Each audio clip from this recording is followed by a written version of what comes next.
ও চরিত্রহীন মেয়ে, আমি কিছুতেই বিয়ে করব না। সুযোগ পেয়ে আপনারা এই চরিত্রহীনা মেয়েটি গছিয়ে দেবেন, আর আমি টের পাবো না ভেবেছেন?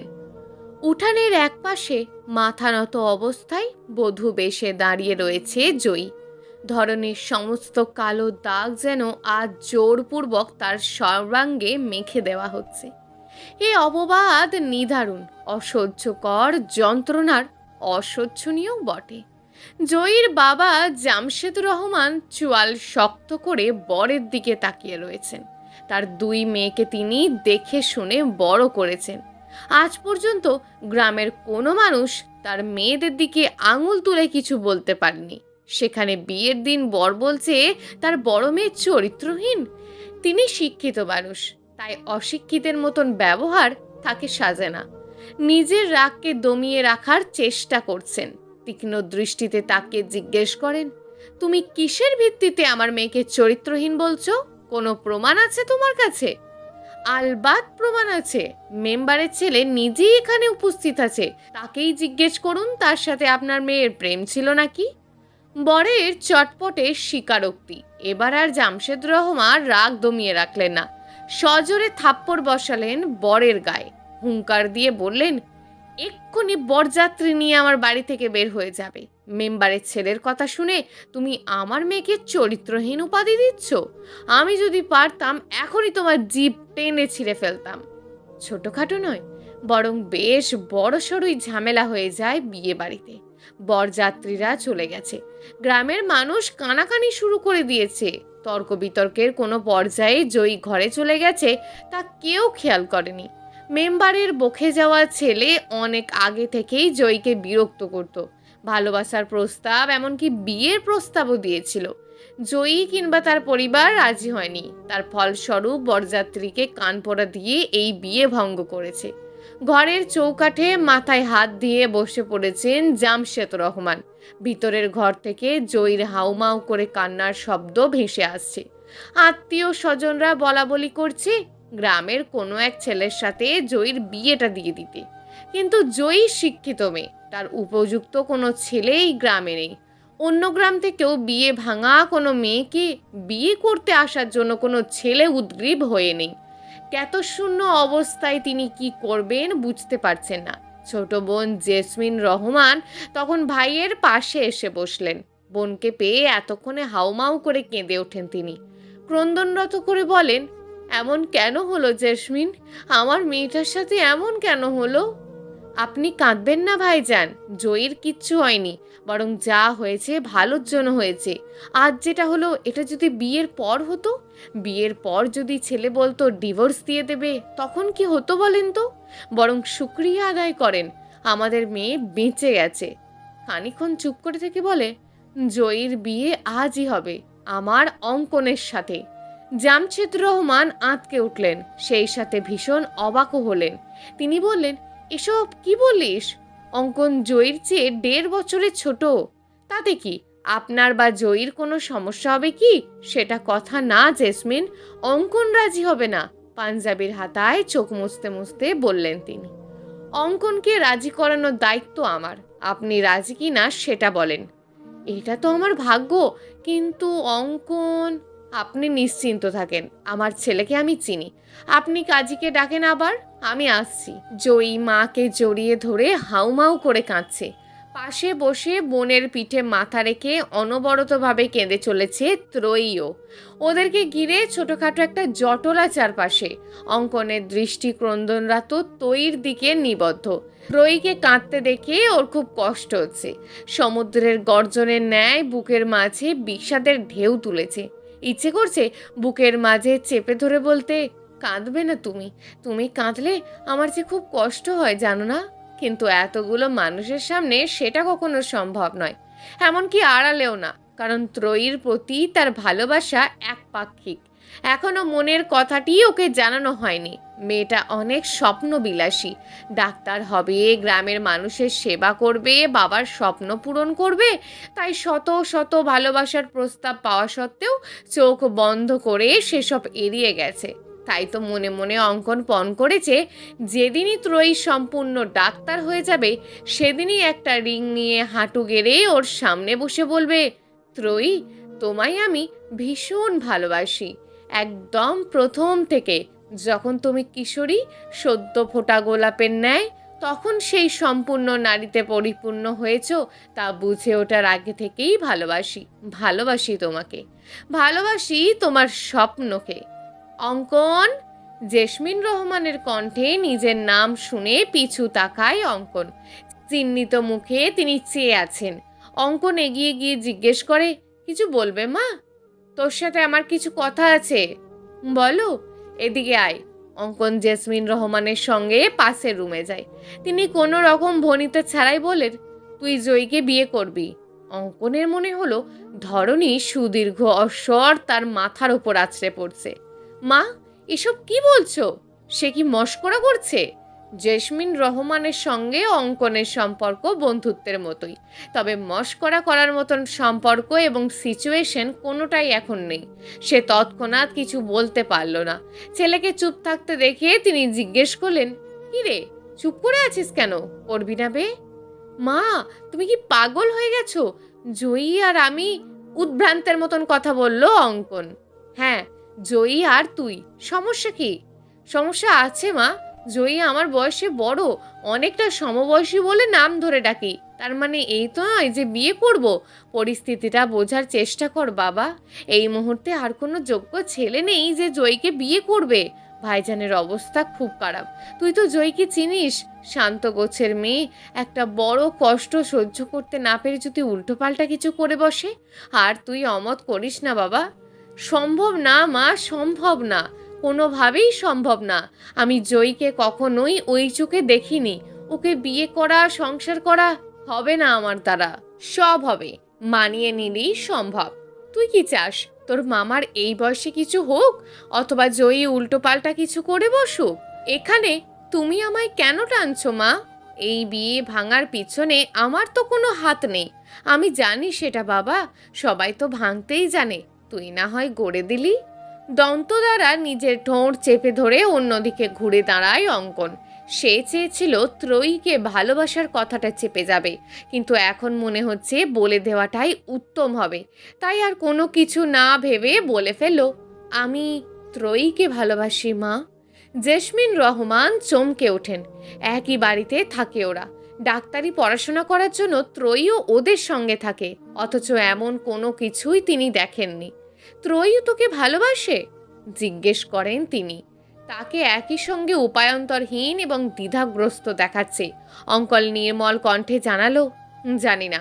আমি যে ওকে খুব ভালোবাসি এটা ত্রয়ীও জানে না। ফোঁস করে একটা নিঃশ্বাস ত্যাগ করলেন তিনি। এতক্ষণে যেন শ্বাসরুদ্ধ হয়েছিল এবং এখন সে চিন্তিত। তিনি বললেন, বেশ, যেটা জানে না সেটা অজানাই থাক। ত্রয়ীর জন্য ছেলের অভাব হবে না, এমনও না যে তোদের সম্পর্ক আছে, কিন্তু এই মুহূর্তে জয়ীর পাশে তোকে প্রয়োজন। নিজের মাকেই যেন অচেনা লাগছে অঙ্কনের। ছেলের ভালোবাসার মূল্যও নেই তার কাছে। অঙ্কন অসহায় দৃষ্টিতে তাকিয়ে বলে, সব জেনে তুমি একথা বলছো মা? তিনি কঠোর সুরে বললেন, আজ পর্যন্ত আমি তোমার কাছে কিচ্ছু চাইনি। আজ চাচ্ছি এবং আদেশ করছি, তুমি জয়ীকে বিয়ে করবে। আমি মা হয়ে তোমাকে আদেশ করছি, শুনছো তুমি?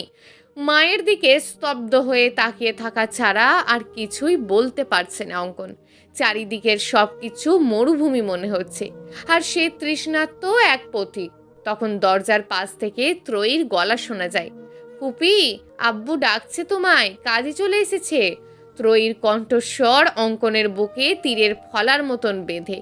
কি ভারী সেই যন্ত্রণা, কি বিস্ময় সেই যন্ত্রণার জ্বালা। কিভাবে সে ত্রয়ীকে রেখে জয়ীকে বিয়ে করবে? কিভাবে সে মায়ের অবাধ্য হবে? সে মায়ের আদেশ পূরণ করবে নাকি ভালোবাসা বিসর্জন দেবে? জেসমিন রহমান চলে যাওয়ার পর ত্রয়ী শান্ত ভঙ্গিতে তাকায় অঙ্কনের দিকে। যেই দৃষ্টিতে এতক্ষণ বর্ষার জলে টইটুম্বর ছিল, সেই দৃষ্টি এখন পরিতৃপ্তির ছাপ। ত্রয়ী বলল, আপনাকে ওপরবালা নিশ্চয়ই দেবদূত হিসাবে পাঠিয়েছিল, নয়তো অফিসের এত কাজের ব্যস্ততা থাকার পরেও কেন আপনি বিয়েতে আসতে যাবেন? আপনার ঋণ কখনো হয়তো আমরা শোধ করতে পারবো না, চিরদিন ঋণী হয়েই থাকবো। আমাদের পরিবারের সম্মান, আপুর জীবন বাঁচিয়েছেন আপনি। আমি ভীষণ খুশি হয়েছি আপনি আমাদের বিপদে এগিয়ে এসেছেন। ব্যর্থ যোদ্ধার ন্যায় স্তম্ভিত অঙ্কন। সে এসেছিল ত্রয়ীর জন্য, সকল ব্যস্ততাকে একপাশে ফেলে শুধু কিছুটা সময় হাসি খুশি ত্রয়ীকে দেখবে বলে এসেছিল। আর এই আশাটাই এখন তার কাল হয়ে দাঁড়ালো। ত্রয়ীও ধরে নিয়েছে অঙ্কন বিয়েটা করবে। সে আসলে কি করবে এখন? কি করা উচিত তার? তারপর সন্ধ্যায় ঘটল এক অদ্ভুত ঘটনা। অঙ্কন সবার সামনে প্রকাশ করে দেয় সে জয়ীকে নয়, ত্রয়ীকে ভালোবাসে, কিন্তু সেটা সম্পূর্ণ একপাক্ষিক। ত্রয়ী এসব ব্যাপারে অজ্ঞাত। বিছানার এক কোণে উবু হয়ে শুয়ে আছে ত্রয়ী। চোখের জলে বালিশের এক সাইড ভিজে গেছে। যত ফোঁটা চোখের পানি পড়ছে, বালিশ সেটা শুষে নিচ্ছে। নীরবে কাঁদতে কাঁদতে কখনো কখনো ভিতর থেকে বেরিয়ে আসে দীর্ঘশ্বাস। যা হওয়ার ছিল না তাই হয়েছে। এমনটা না হলে কি খুব বেশি ক্ষতি হতো? ত্রয়ী, ঘুমিয়েছিস? কপাটের বাইরে দাঁড়িয়ে জিজ্ঞেস করেন ত্রয়ীর মা। ঘর ঘুটঘুটে অন্ধকার থাকায় তিনি বুঝতে পারছেন না ত্রয়ী ঘুমিয়েছে নাকি জেগে আছে। ত্রয়ী চটপট উঠে বসে হাতের চোখে পানি এবং গালে লেগে থাকা পানি মুছে ফেলে। যথাসম্ভব কণ্ঠ এবং নিজেকে স্বাভাবিক করে বলে, জেগে আছি মা। তিনি ঘরে এসে লাইট জ্বালান। ত্রয়ীর দিকে শান্ত দৃষ্টিতে কয়েক সেকেন্ড তাকিয়ে থেকে বিছানায় বসেন। খুব শান্তভাবে জিজ্ঞেস করেন, কবে থেকে তোদের সম্পর্ক? মায়ের কণ্ঠে চাপা বিষাদের সুর, অবিশ্বাসের রেশ। ত্রয়ীর কষ্ট হয়। ধরে আসা কণ্ঠে বলে, আমাদের মধ্যে কোনো সম্পর্ক নেই মা। আমায় বিশ্বাস করো একটাবার। অঙ্কন ভাই যে আমাকে পছন্দ করে আমি তা নিজেও জানতাম না। একই বাসায় থাকলেও আমাদের কথা কখনো হয়নি, খুবই কম হতো, বলতে পারো হতোই না তেমন। তার সাথে আমার দেখা হতো শুধু রাতে খাওয়ার টেবিলে। মাঝে মাঝে তো তাও হতো না, পড়ার চাপের জন্য পরে খেতাম। ছুটির দিনটা বাড়িতে থাকলেও আমি বইয়ের মাঝেই ডুবে থাকতাম। তুমি যদি আমার কথা বিশ্বাস না করো তাহলে ফুপিকে ফোন করো, জিজ্ঞেস করে দেখো আমি তোমাকে কিছু মিথ্যে বলছি কিনা। অকস্মাৎ কান্নায় ভেঙে পড়েন মা। ফুঁপিয়ে ফুঁপিয়ে বলেন, এরকমটা কেন হলো রে ত্রয়ী? আমি তো কখনো কল্পনাও করিনি এমন দিন আসবে যেদিন আমি নিজের মেয়েদের অবিশ্বাস করব। ভাগ্য আমাকে কোথায় এনে দাঁড় করালো। ত্রয়ীর বলার মতন কোনো ভাষা নেই। ঠোঁট চেপে সে নিজেই কাঁদতে শুরু করলো। তার নিজের কাছে এখনো পর্যন্ত ঘটে যাওয়া সমস্ত ঘটনা অবিশ্বাস্য লাগছে। মা চোখের পানি মুছে বললেন, যা হওয়ার হয়েছে, তুই আর রাত জাগিস না, ঘুমিয়ে পড়। কথা শেষ করে তিনি লাইট অফ করে দিয়ে ঘর থেকে বের হয়ে যান। কান্নার দমক বেড়ে যায় ত্রয়ীর। আজ যদি এই ঘটনা না ঘটতো তাহলে রাতটা অন্যরকম কাটতো। মা পাশে শুয়ে চুলে বিলি কেটে দিতেন। এটা তার প্রতিবারই হয়। যতবার ত্রয়ী শহর থেকে গ্রামে বেড়াতে আসে, যতদিন থাকে ততদিন ত্রয়ীর সাথে ঘুমায় তার মা। মাথায় হাত বুলিয়ে দেয়, চুলে বিলি কেটে দেয়। কিন্তু আজ আজ সেসব দিন অতীত তো বটেই, রূপকথার গল্পও মনে হচ্ছে। সময় কত দ্রুত বদলে যায়। কয়েক সেকেন্ডের ব্যবধানেই পাল্টে যেতে পারে পুরো জীবন। সব জীবন রঙিন সুতোয় বাঁধে না, কিছু জীবন কাঁচের মতন ভেঙে গুঁড়িয়ে যায়। মোরগের ডাকে সকালে ঘুম ভাঙে ত্রয়ীর। বেশ রাত করে ঘুমানোর ফলে মাথাটা ঝিমঝিম করছে, কিন্তু রুটিন মাফিক প্রতিদিন ত্রয়ী 6টা বাজে ওঠে বলে আজও 6টা বেজেই ঘুম ভেঙেছে। কিছুক্ষণ চুপ করে বিছানায় বসে থাকে, তারপর হেলতে দুলতে ঘর থেকে বের হয়। কলপারে গিয়ে মুখ ধুয়ে নেয়। জয়ীর ঘরের দরজা এখনো বন্ধ। মা রান্নাঘরে মাটির চুলায় রান্না বসিয়েছে। ত্রয়ী ঘরে না গিয়ে আগে রান্নাঘরে যায়। মাকে ডাকার সঙ্গে সঙ্গেই মা চমকে ওঠেন। শাড়ির আঁচলে চোখ মুছে বলেন, হ্যাঁ বল, তুমি কাঁদছো? আমার আর কান্না। তুই এত সকালে উঠেছিস কেন? আর একটু ঘুমাতিস।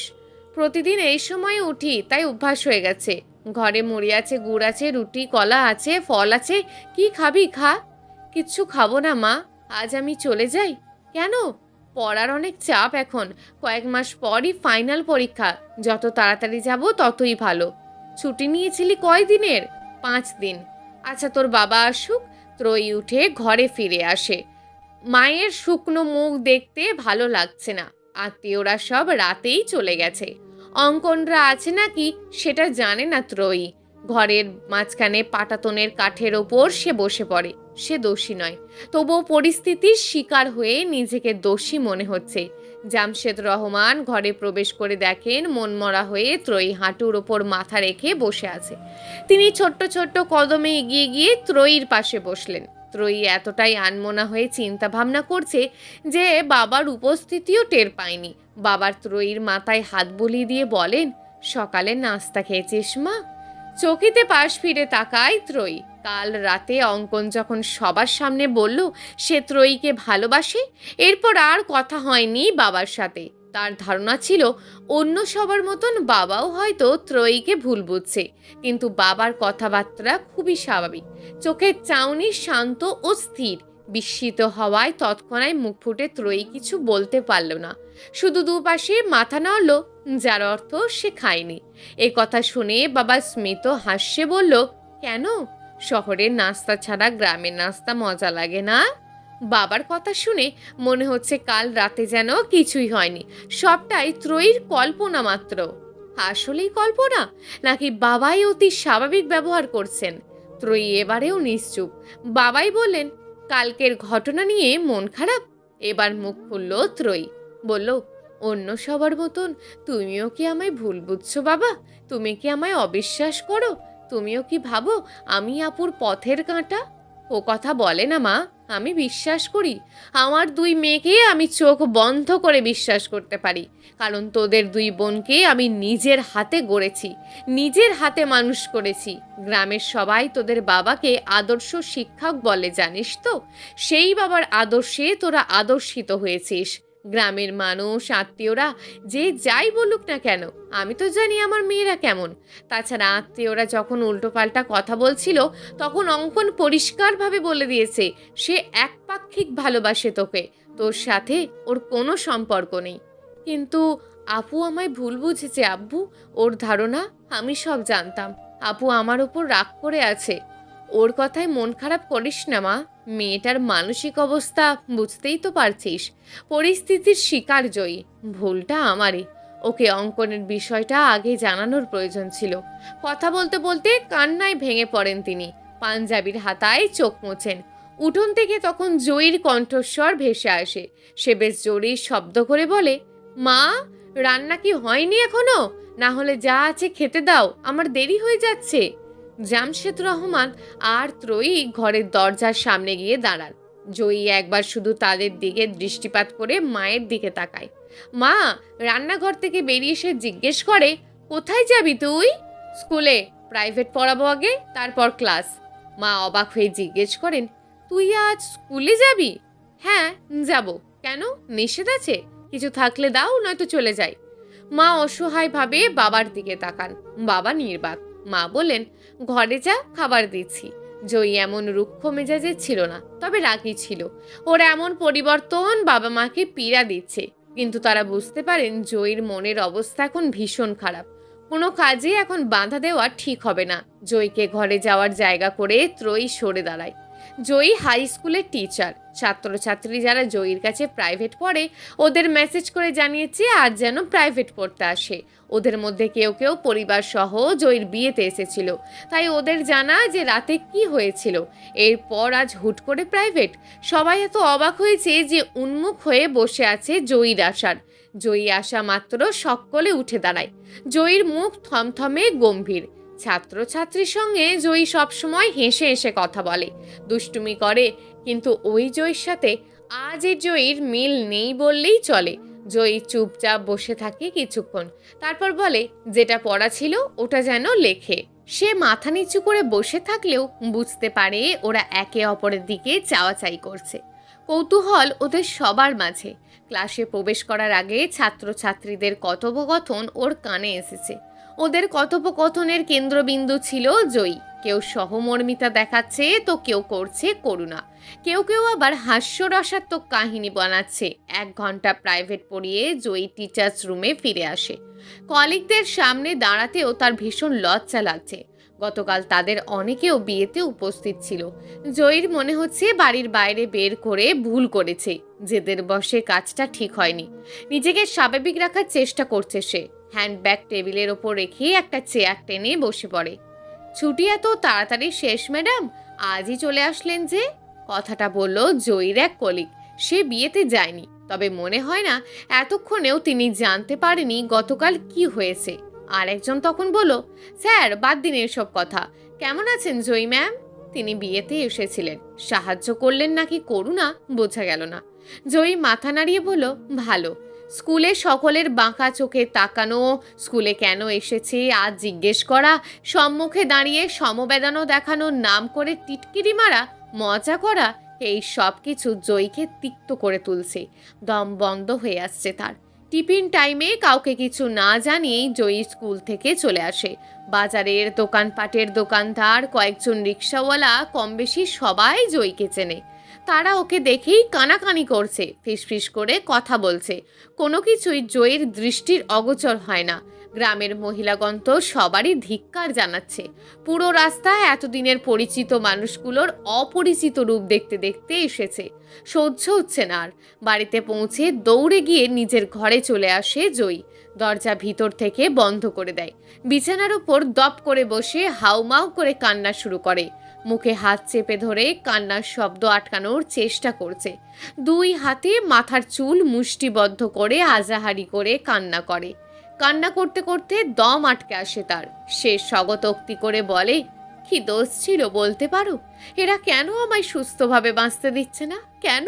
কান্নার দমক বেড়ে যায় জয়ীর। প্রচণ্ড রাগ, জেদ, ক্ষোভ, বিষাদে চেপে ধরে তাকে। 2 হাতে চোখের জলের স্রোত মোছার চেষ্টা করে আলনার ওপর থাকা একটা ওড়না টেনে নেয়। যতবার চোখের পানি মুছছে ততবারই পানিতে ভরে যাচ্ছে 2 চোখ। একটা চেয়ার নিয়ে খাটের ওপর ওঠে, ফ্যানের সাথে খুব শক্ত করে ওড়না বাঁধতে শুরু করে। মুক্তি দিয়ে যাবে সে সবাইকে। এই কষ্ট, এই দহন অসহ্যকর বেদনাদায়ক। বাইরে থেকে হট্টগোলের আওয়াজ শোনা যাচ্ছে। জয়ীর মা কলপারে পা পিছলে পড়ে গেছে। তার চিৎকারের দমকে বাড়ির সবাই এবং আশেপাশে যারা ছিল তারা দৌড়ে গিয়ে এগিয়ে আসে। পা মুচকে গেছে, সবাই ধরাধরি করে ঘরে নিয়ে যায়। জামশেদ রহমান ত্রয়ীকে বলে, জয়ীর ঘরের ভিতর থেকে লাগানো, স্কুল থেকে এসেছে বোধহয়, ওকে ডেকে নিয়ে আয় তাড়াতাড়ি। ত্রয়ী মায়ের পাশ থেকে উঠে জয়ীর ঘরের কাছে যায়। দরজায় বেশ কয়েকবার করাঘাত করেও কোনো সাড়া শব্দ পাওয়া যাচ্ছে না। ত্রয়ী এবার চুপ হয়ে যায়। ভিতর থেকে কেমন একটা শব্দ আসছে। পূর্বের তুলনায় এবার আরও জোরে জোরে করাঘাত শুরু করে ত্রয়ী। ফলাফল শূন্য। আশঙ্কা জাগে মনে।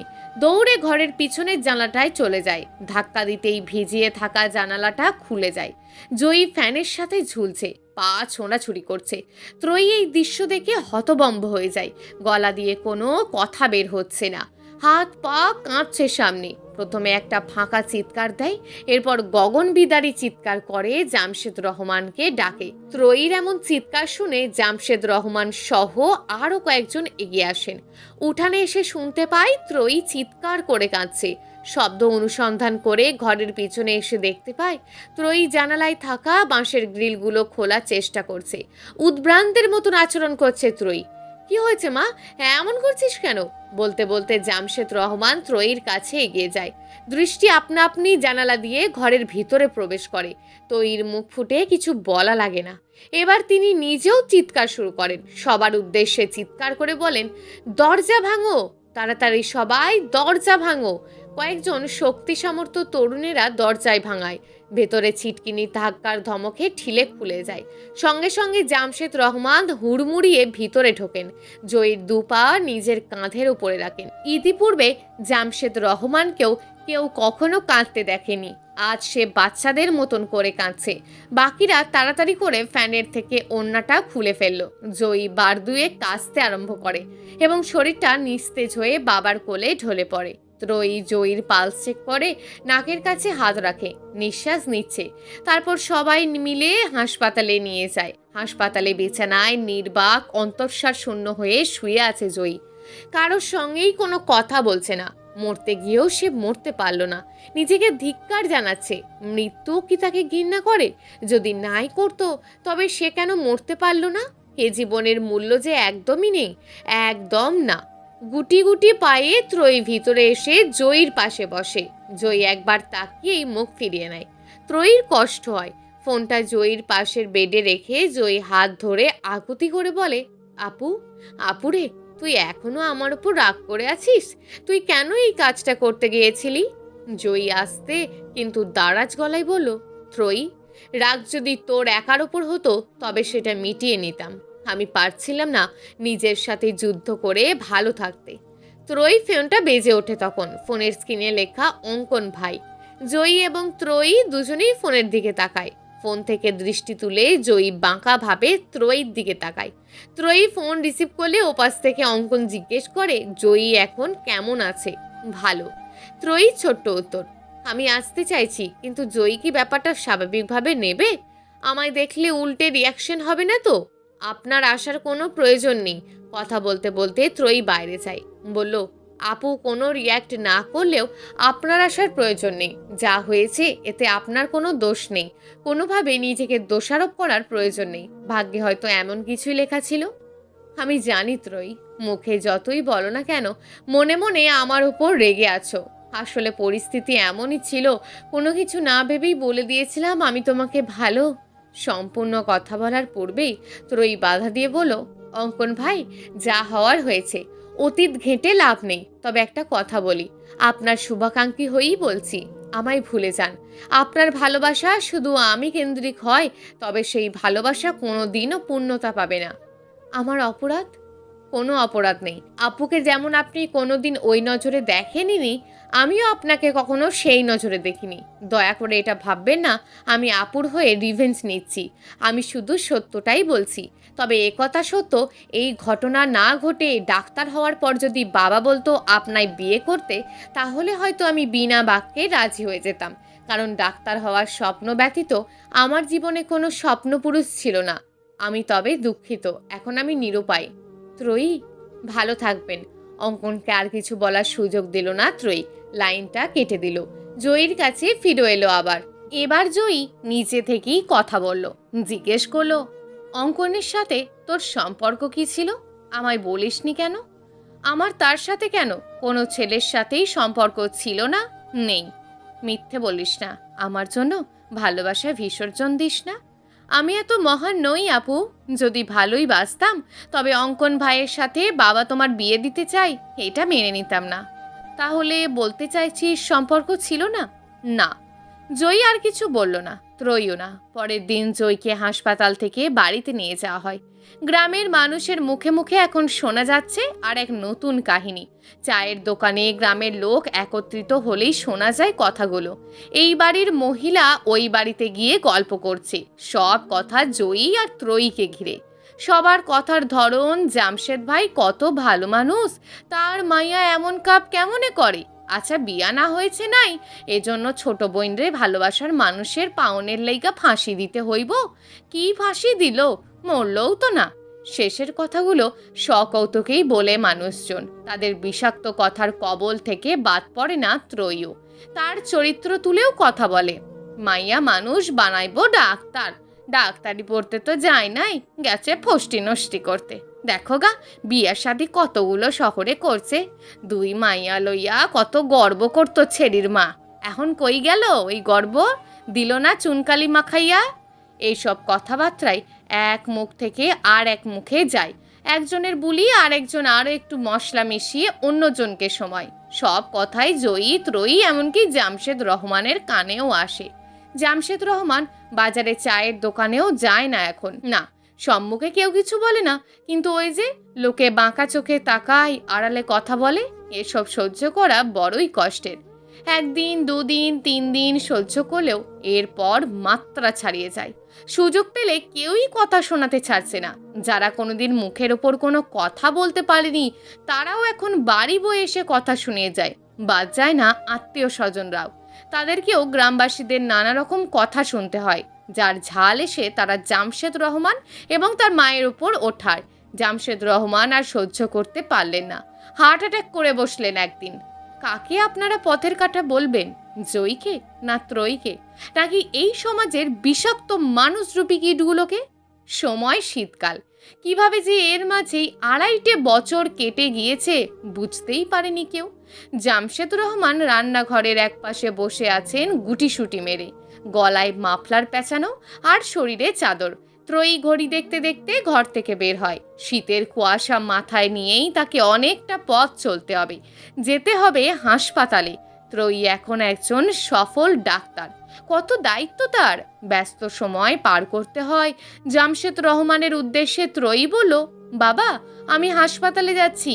ঘড়ি থেকে চোখ তুলে বাবার দিকে তাকাতেই তার 2 হাত আপনা আপনি কোমরে চলে যায়। 2 হাত কোমরে রেখে ত্রয়ী রাগী গলায় বলে, তোমার কি একটুও ভয় করে না? জামশেদ রহমান জানেন ত্রয়ী কেন বকছে, তার কারণটা আহামরি কিছু না হলেও ত্রয়ীর কাছে বিশাল। মেয়ে যে ডাক্তার, তিনি বাচ্চাদের মতন মুখটা দুঃখী দুঃখী করে বললেন, আবার কি করেছি মা? ঢং, কি করেছো জানো না? এত শীত এখন, তার মধ্যে তুমি একটা চাদর গায়ে দিয়ে বসে আছো। কই একটা চাদর, দেখ মাফলারও আছে গলায়। গলার মাফলারটা কি দেখিয়ে বললেন তিনি। ত্রয়ী কপট রাগ দেখিয়ে বলো, তুমি কি আর শোধরাবে না? শোধরালে কি আর প্রতিদিন তুই আমায় বকবি? বাপ মেয়ের খুনসুটি দেখে মুচকি মুচকি হাসছে তার মা। ত্রয়ী যখন শাসন করে তখন জামশেদ রহমানও যেন 5 বছরের বাচ্চা বনে যায়। ত্রয়ী আর কিছু না বলে ঘরে চলে যায়। একটা সোয়েটার নিয়ে এসে সেটা পরিয়ে দিতে দিতে বলে, তোমায় বলতে বলতে আমি জানি কবেই পাগল হয়ে যাব। লোকে কি বলবে বলো তো? বলবে মেয়ে ডাক্তার হলে কি হবে, নিজের বাবাকেই সুস্থ রাখতে পারে না। আমার মেয়ে যে লোকের কথায় ধার ধারে না, সেটা আমি ছাড়া আর ভালো কে জানে। এ কথার শেষে গম্ভীরভাবে বাবার দিকে দৃষ্টিপাত করে ত্রয়ী। সত্যিই তো বাবার অজানা নয় এই বিষয়টা।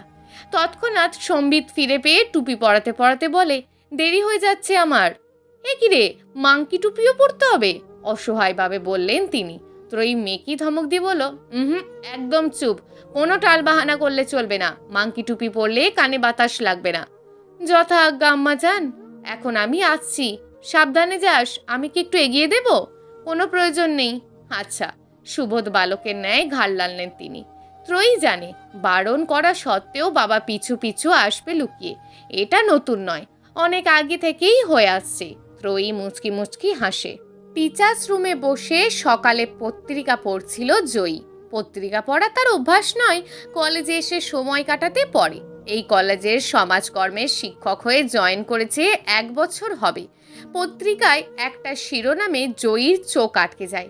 সুনামগঞ্জ জেলায় বিয়ের দিন ভেঙে দিয়ে যাওয়ায় তরুণীর আত্মহত্যা।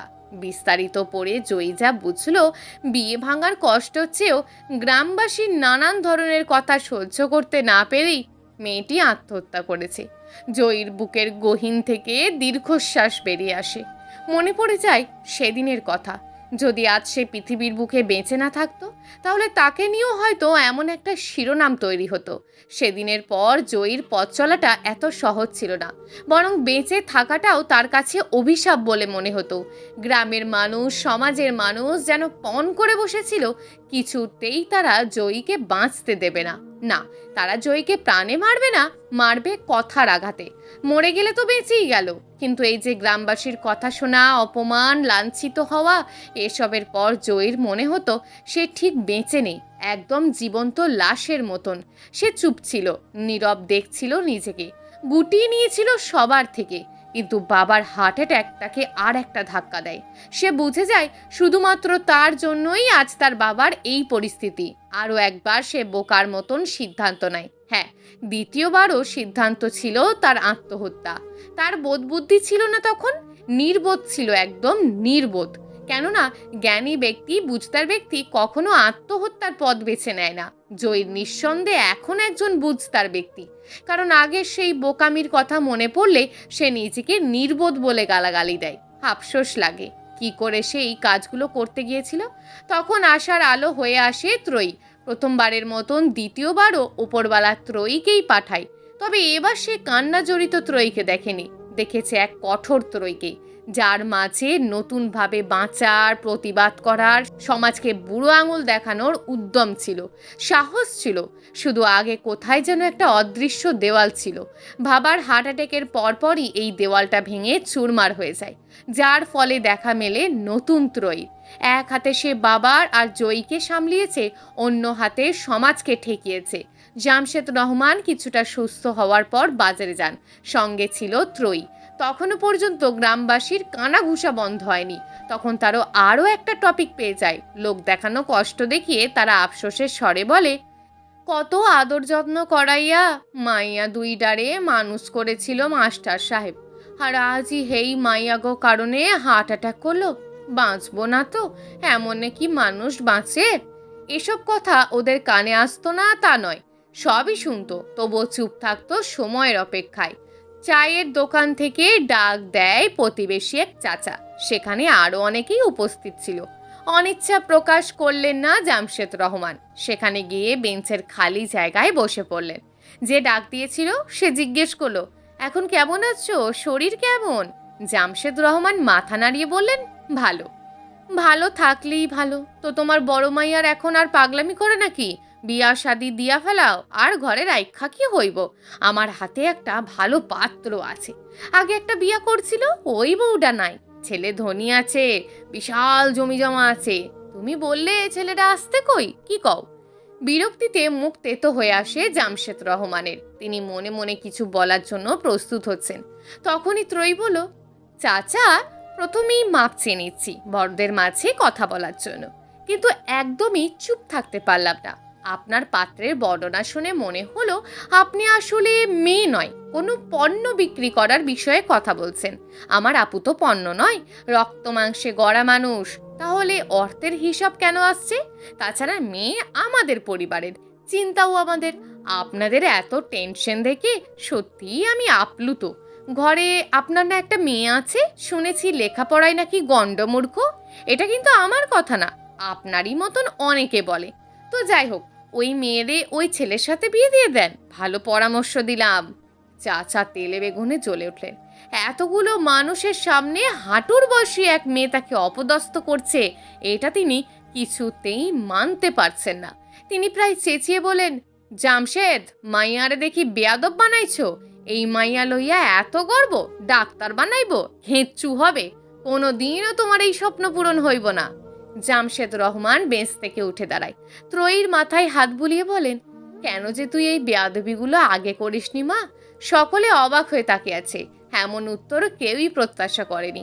বাকিদের কাছে যেটা অপমান, জামশেদ রহমানের কাছে সেটা প্রতিবাদ। যাওয়ার পূর্বেই ত্রয়ী বলে গেল, ওপরবেলা সহায় থাকলে একদিন ঠিকই ডাক্তার হব। অসুস্থ হলে তখন আমার কাছে আসিয়েন, ফ্রিতে চিকিৎসা করাবো। আপনাদের মতো নিন্দু কূটনৈতিক মানুষজন এত দ্রুত মরে গেলে ভালো মানুষগুলো শিক্ষা নেবে কিভাবে বলুন? তাই চিকিৎসাটা ফ্রিতেই করাবো। এরপর ত্রয়ী বাবার হাত ধরে চলে যায়। ব্যাগ ভর্তি বাজার নিয়ে বাড়ি ফেরে। এ কথাও গ্রামে রটে যায়। লোকে ত্রয়ীর বদনাম করে, উৎসা রটে, বেয়াদব বলে। এতে ত্রয়ী বা তার পরিবার ধার ধারে না। কেউ কিছু বলতে আসলে প্রতিবাদ করে ত্রয়ী। ভয়ে কেউ কিছু বলতেও চায় না। জয়ীর কানেও কথাটা আসে। সে ভাবে, ত্রয়ী যদি বাবার সম্মানের জন্য, বোনের সম্মানের জন্য প্রতিবাদ করতে পারে, তাহলে সে নিজে কেন তার জন্য প্রতিবাদ করতে পারবে না? ত্রয়ীর এর প্রতিবাদই পরিবর্তন করেছিল জয়ীকে, আর জয়ীর পরিবর্তন চুপ করিয়েছে সমাজকে। কারণ জয়ীও কাউকে ছেড়ে কথা বলে না। তখন থেকে সে আবারও স্কুলে যাওয়া শুরু করে, ক্লাস নেয়। কাউকে কানাঘুষা করতে দেখলে সরাসরি বলতো, এভাবে কানাকানি করে লাভ আছে? বললে জোরেই বলেন, নয়তো বলবেন কই আর শুনবে খই। তখন একজনের বদনাম করতে গিয়ে আরেকজনের বদনাম হয়ে যাবে। বাচ্চারা জয়ীর দিকে আর চোখে তাকালে জয়ী সবসময় ওদের বোঝাতো, বলতো সত্য মিথ্যা যাচাই করতে। এমনকি এটাও বলতো, কখনো যদি কেউ এমন পরিস্থিতিতে পড়ে, তাহলে কখনোই যেন জয়ীর মতন সুইসাইড করার সিদ্ধান্ত নেয় নাই। আর সংগ্রাম, প্রতিবাদ করে টিকে থাকার মধ্যে আত্মতৃপ্তি রয়েছে। পলিগ্রাম মজার ছলে এসব নিয়ে কথা তুলতো, অনেকটা কাটা ঘায়ে নুনের ছেটে দেওয়ার মতন। জয়ীও তাদের সঙ্গে তাল মিলিয়ে হেসে বলতো, তাহলেই বলেন তো স্যার ম্যাম, কি বোকাটাই না ছিলাম আমি। তারা অপ্রস্তুত হয়ে পড়তেন জয়ীর এমন সহজ স্বাভাবিক ব্যবহারে। যে সহজেই দোষ স্বীকার করে নেয় তাকে দোষ দিয়ে মজা নেই। কাজেই তারা হতাশ হয়ে কথা বলা বন্ধ করে দিত। আরে ম্যাম, 1 পৃষ্ঠার কতবার পড়বেন? অনেকক্ষণ যাবৎ জয়ীকে আনমনে 1 পৃষ্ঠার দিকে তাকিয়ে থাকতে দেখে প্রশ্নটি করল মনোবিজ্ঞান বিভাগের টিচার রিয়াদ আহমেদ। জয়ী সংকুচিত হয়ে বলল, আসলে ভাবছিলাম কিছু। এত মনোযোগ দিয়ে? কিছু কথা থাকে যেটা মনোযোগ দেওয়া লাগে না, আপনা আপনি মনোযোগ চলে আসে। এরপর দেয়ার ঘড়ির দিকে তাকিয়ে বলল, আমার ক্লাস আছে এখন, হাসছি আমি। জয়ী চলে যাওয়ার পর রিয়াদ স্যার যেভাবে বসেছিল সেভাবেই বসে আছে, একটুও নড়চড় হয়নি। জয়ীর সম্পর্কে সবটাই জানে সে, সেই সাথে জানে সমাজ আর গ্রামবাসীর সম্পর্কে, সত্য মিথ্যাও যাচাই করেছে সে। তার আগে থেকেই একদম প্রথম যেদিন জয়ীকে কলেজে দেখেছিল সেদিন থেকেই আলাদা ভালো লাগা কাজ করত। জয়ীর সম্পর্কে সব জানার পর ভালো লাগাটা আরও বেশি কাজ করা শুরু করেছে। খুব শীঘ্রই সে তার বাবা মাকে জয়ীর বাসায় পাঠাতে চায়। জয়ী রাজি হবে কি? হোক না হোক প্রস্তাব পাঠাতে তো অসুবিধা নেই। মনে মনে বিয়ের কথা ভেবে মুচকি হাসে সে। পেশেন্ট দেখে নিজের চেম্বারে এসে বসে আছে ত্রয়ী, হাতে একটা বই। অবসর সময়টা সে বই পড়েই কাটায়। বাবার ইচ্ছে উচ্চতর শিক্ষার জন্য ত্রয়ীকে বাইরের দেশে পাঠাবে। ত্রয়ীর অবশ্য মত নেই, সে বাবা মায়ের সঙ্গে থেকে 2 মুঠো ডাল ভাত খেয়ে শান্তিতে জীবনযাপন করতে চায়। ত্রয়ীর ফোন বাজছে। অঙ্কন ফোন করেছে। সকাল থেকেই অনবরত ফোন করে যাচ্ছে দেখে ইগনোর করছে ত্রয়ী। ফোন ধরলে নতুন কোনো কথা নেই, ঘুরে ফিরে এক কথা, সে ত্রয়ীকে ভালোবাসে। অঙ্কনের এমন পাগলামো এক মুহূর্তের জন্য হলেও ত্রয়ীকে ভাবিয়ে তোলে। অবসর সময়ে একবার হলেও অঙ্কনের কথা মনে পড়ে। সঙ্গে সঙ্গে নিজের মনকে কন্ট্রোলে এনে নেয়। ত্রয়ীর এই গুণটা বেশ ভালো। অনবরত বাজতে থাকা ফোনটি এবার রিসিভ করলো ত্রয়ী।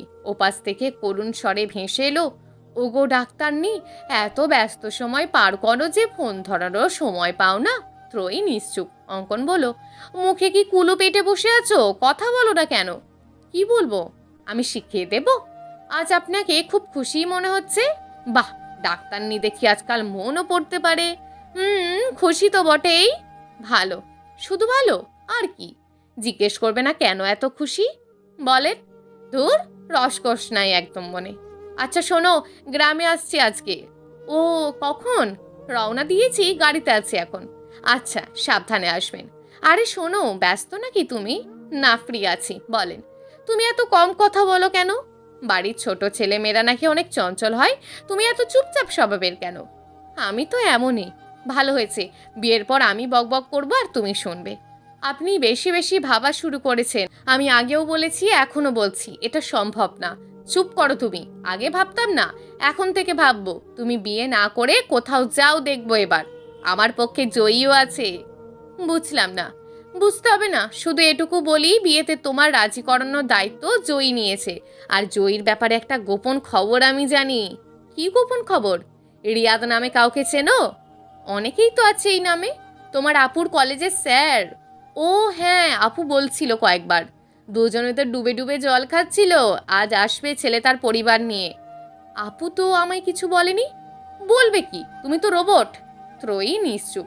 অঙ্কন বলো, আচ্ছা রাখছি তাহলে, অনেকক্ষণ বিরক্ত করলাম, বাকিটা বাড়িতে ফিরে বলবো। শোনো শোনো, বলেন।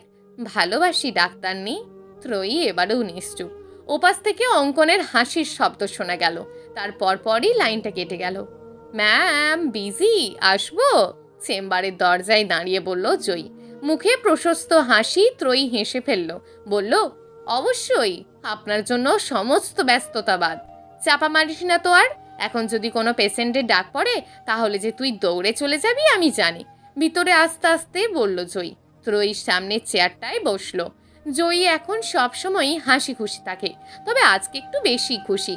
তবে কি অঙ্কনের বলা কথাটাই সত্যি? একবার কি জিজ্ঞেস করবে?